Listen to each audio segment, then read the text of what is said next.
2023년의 충격이라. 그래서 일자리를 못 구한다. 왜 이런 말이 나올까요? 기본적으로 말입니다. 전년 대비 취업자 예상 감소율입니다. 증가율이 아니고 감소율이 마이너스 89.71%. 마이너스 89.71%입니다. 플러스가 아닙니다. 그러면 일자리가 적어도 90% 이상 줄어든다는 이야기가 되는 건가요? 예, 실제 시장의 전망치는요. 지금 올해 8만 4천 개의 일자리가 늘어날 거다 이렇게 예상합니다. 작년에는 81만 6천 개였습니다. 예, 81만 6천 개가 8만 4천 개로 쪼그라들면 89.71%가 줄어드는 거 맞죠? 그만큼 심각하게 된다는 뜻이에요. 2020년에 21만 8천 개가 줄어든 이후로 가장 낮은 수치로 증가한다는 뜻입니다. 이것은 여러분 결국 말입니다.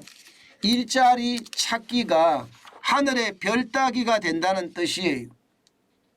예, 작년에는 여러분도 알다시피 문재인 정부가 현금 살포한 거 그대로 적용이 됐잖아요. 예, 노인 알바나 디지털 알바나 이런 것들이 많았기 때문에 40대, 50대, 60대, 70대 일자리가 굉장히 많이 늘어났고요. 예, 그리고 청년 20대 일자리 디지털 알바라고 하는 게 또 많이 늘어났습니다. 그래서 81만 6천 개 22년 만에 가장 많이 늘어났다고 이야기는 합니다. 그러나 올해는 8만 4천 개. 작년에 많이 늘어났으니까 올해 늘어나기가 쉽지 않은 거죠. 기저효과라는 게 있으니까요. 8만 4천 개가 늘어나면 여러분 진짜 일자리 많이 안 늘어난다고 이야기합니다. 제가 여러분들에게 계속 말씀드릴 때 직장 다니는 거 그만두지 마시라. 직장은 다시 구하기가 참 쉽지 않을 거다.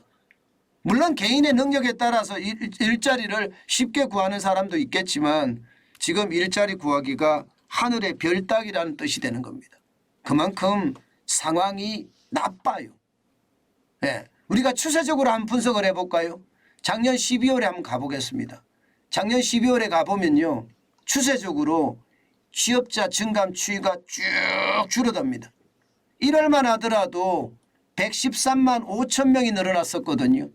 그러던 것이 쭉 줄어들고 줄어들어서서 3월에는 81만 1,000명까지 줄어들고요. 그리고 9월에는 70만 7천 명까지 줄어들었습니다. 그러다가 말입니다. 11월에는 62만 6천 명까지 그리고 12월에는 50만 9천 명까지 줄어들었어요. 이게 추세적으로 줄어든다는 이야기잖아요. 추세적으로. 사실 1년 사이에 줄어든 거 보세요.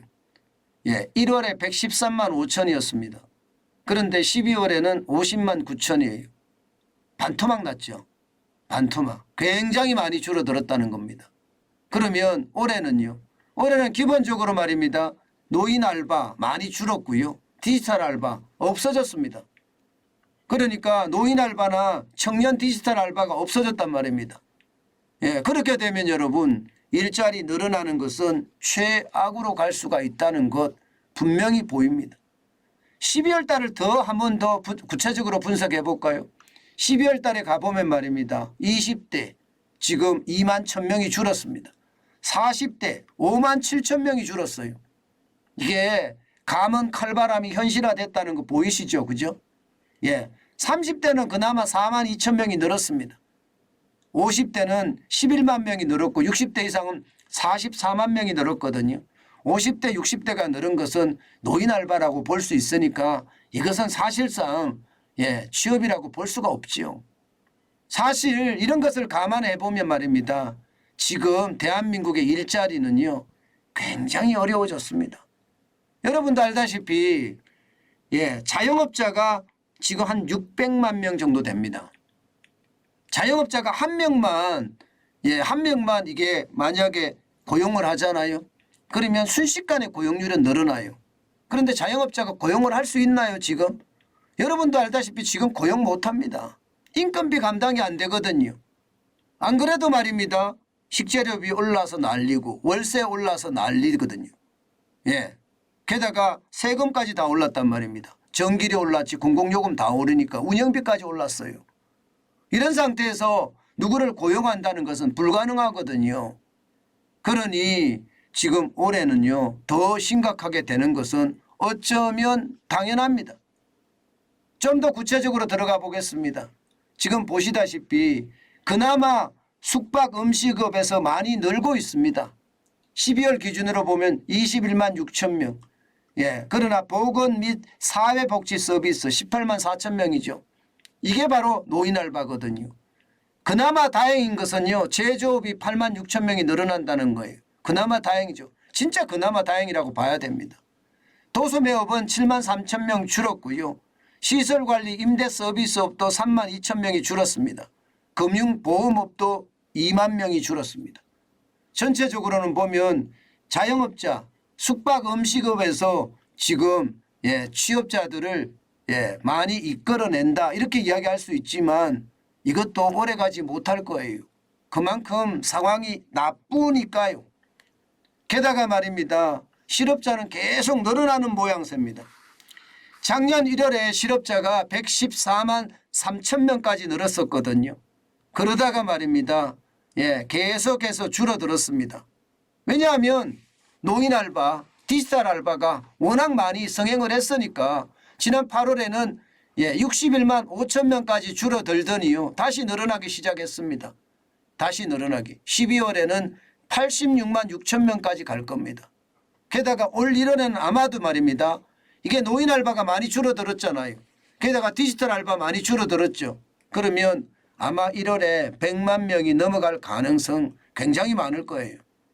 그렇다고 1년 내내 이게 100만 명이 줄어들 거냐? 그렇지 않을 겁니다.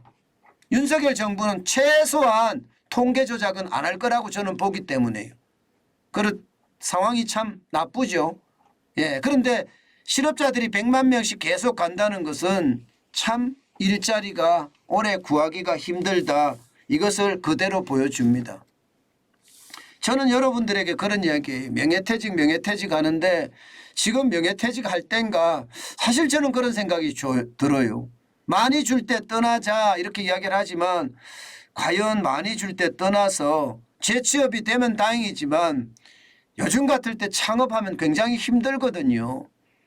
저는 제발 창업은 안 했으면 좋겠어요. 그래서 저는 그런 생각이 들어요. 희망퇴직에 편성해서 희망퇴직을 하는 것보다가 저는 일자리를 유지하고 있는 것이 당분간 좋다. 왜냐? 우리 경제가 이게 L자형의 어떤 침체를 거듭할 겁니다. 쉽게 말하면 침체는 옵니다. 아니 왔습니다 이미. 작년 3분기부터 침체는 왔다고 보고요. 근데 이 침체가 앞으로 쭉 계속 갈 거예요. L자형이니까. 상저하고라고 이야기하지만 하고가 얼마나 하고가 될지 이거 두고 봐야 됩니다. 현재까지는 하고가 될 거라고 이야기하지만 상저 하저가 될 수도 있습니다. 그런 상황이라면 일자리를 지켜가는 것이 지금은 더 낫지 않을까 그렇게 저는 생각을 하는 겁니다. 지금 희망퇴직하고 나오시는 분들 일자리를 가지는 쪽으로 방향을 잡았으면 좋겠어요. 자칫 말입니다. 창업을 한다는 것은 지금 안 그래도 시장 전체가 어려운데 더 어려움으로 가지 않겠느냐 저는 그런 생각 많이 합니다. 저도 제 주변에 친한 친구들이 창업을 많이 하더라고요. 베이커리 가게도 창업을 하고요. 또 선술집도 창업을 하고요. 치킨집도 창업을 하는데 제가 계속 말립니다. 계속 말리는데도 이게 기에 안 들어나 봐요. 실제로도 그런 것 같아요. 창업하는 사람들 입장에서는 저도 그랬으니까 내가 창업하면 많이 벌을 거야 이렇게 생각을 하는데 절대 시장은 이게 녹록하지 않습니다. 굉장히 어렵습니다. 그래서 반드시 창업할 때는 한두 번이 아니라 많이 고민하고 창업을 해야 된다. 그 말씀 다시 한번 올립니다.